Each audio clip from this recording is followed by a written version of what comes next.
So what I'm going to be talking about right now is some stuff that I heard from when Megyn Kelly was interviewing Bill Maher on Megyn Kelly's show. And I have to give credit where credit is due. I heard this originally from somebody on YouTube who I listen to named Coach Colin. He's got a show called Coach Colin Media, and I watch that guy's content quite a bit. He's very interesting and informative. All right. They talk about a couple of different things, Megyn Kelly and Bill Maher. And I'm going to paraphrase this. All right, I'm just paraphrasing this stuff. All right, they talk about like election denial.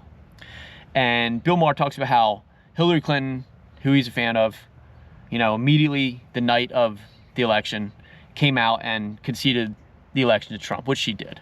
That's true. Okay. However, Megyn Kelly went on to say, which is also true, that Hillary Clinton, for like the next 4 years, called Trump illegitimate. All right, so you got the most powerful woman, I guess arguably in the world, who's saying that the current, at that time current, president was not legitimate. So who's a real election denier? Because if you think that doesn't mess the country up dramatically, horribly, you're wrong. It does. So they also talked about classified documents. Megyn Kelly goes on to say how Special Counsel Robert Hur said that he committed felonies, that Biden committed felonies, but that he wouldn't indict him because he was a, quote, well-meaning elderly man with a poor memory, and that he couldn't get a conviction from a jury. So if you think about what that means and how disturbing that is, what they're saying, like they're letting the cat out of the bag. They're saying, yes, our president is not all there upstairs. He has problems cognitively. They're saying this, they're admitting it. You can't read that any other way. All right, and they're saying that because they had a choice to make, and both choices sucked.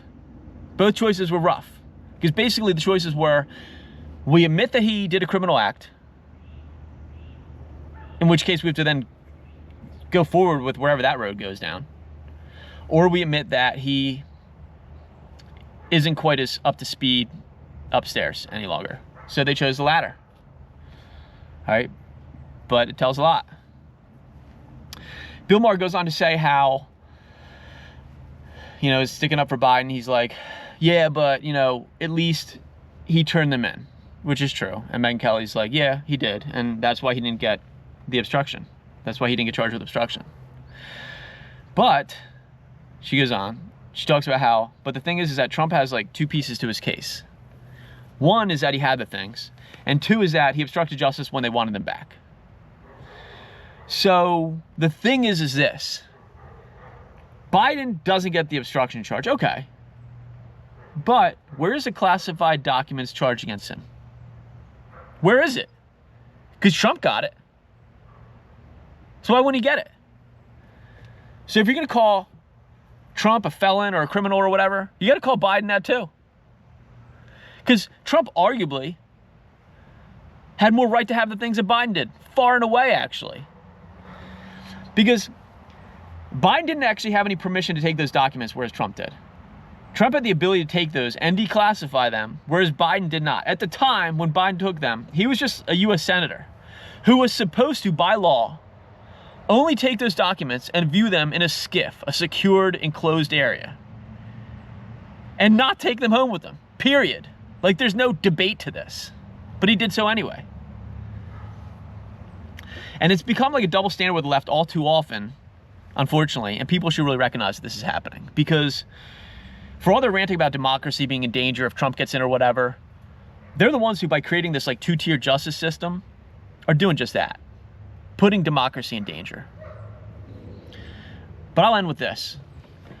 We have to pray for this country and this world, for sure. We have to pray for Trump and what he's going through. But you know what? We also have to pray for Biden. We also have to pray for Biden. Because as Christians, even though we might not like his policies, I certainly don't, all right? We still need to pray for those that we don't like necessarily. And we need to hold no hatred in our hearts for them, for anybody for that matter. I realize this can be easier said than done, but it's what Christ wants. And so we need to do that to absolutely the best of our ability. So that's what I've got for today. Till next time, take care.